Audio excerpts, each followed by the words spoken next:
ગેરકાયદે રેતી ખનન કરતા તત્વો સામે વહીવટી તંત્રની કડક કાર્યવાહી.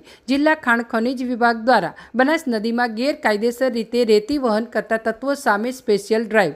કાંકરેજ તાલુકાના અરણીવાડા ગામે 100થી વધુ ડમ્પર અને ટ્રેલરોને ઝડપી ખનીજ ચોરીનું ઓપરેશન પાર પાડ્યું.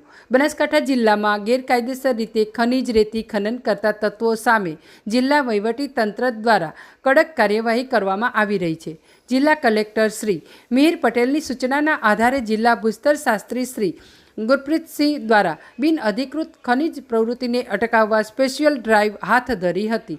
જે સ્પેશિયલ ડ્રાઈવ અંતર્ગત બનાસ નદીમાં ગેરકાયદેસર રીતે રેતી વહન કરતા 100થી વધુ ડમ્પર અને ટ્રેલરોને ઝડપી મોટી ખનીજ ચોરી અટકાવી છે.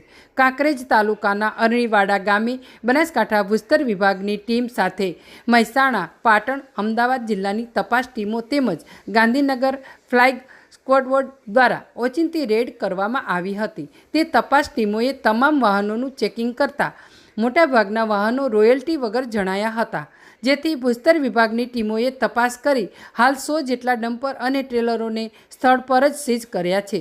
ભૂસ્તર વિભાગની ટીમની અચાનક રેડથી અનેક વાહન ચાલકો રસ્તામાં જ રેતી ખાલી કરીને નાસી છૂટ્યા હતા. જે જપ્ત કરાયેલા વાહનોના વાહન માલિકો વિરુદ્ધ દંડકીય કાર્યવાહી હાથ ધરવામાં આવી છે. જ્યારે ડીસા તાલુકાના મહાદેવિયાની બનાસ નદી પટમાં બિનઅધિકૃત રીતે રેતી ખનન વહન કરતા એક ડમ્પર, એક હિટાચી મશીન તેમજ લોડર મશીન સીઝ કરવામાં આવ્યું છે. બાંધકામ ક્ષેત્રમાં બનાસ નદીની રેતીની ખૂબ જ માંગ હોય બનાસકાંઠા જિલ્લામાં બનાસ નદીમાં સાદી રેતીની 234 જેટલી લીઝો આવેલી છે. આ ઉપરાંત પણ કેટલાક ખનીજ માફિયાઓ દ્વારા નદીમાં ગેરકાયદેસર રીતે મશીનો મૂકી ખનન કરવામાં આવતું હોવાની ફરિયાદો જિલ્લા કલેક્ટરશ્રીને મળતા કાર્યવાહી કરવામાં આવી છે. જે અન્વયે ભૂસ્તર શાસ્ત્રી દ્વારા આવા ખનીજ ચોરી કરતા ઈસમો સામે કડક કાર્યવાહી કરતા ખનીજ ચોરી કરતા અસામાજિક તત્વોમાં ફફડાટ ફેલાયો છે.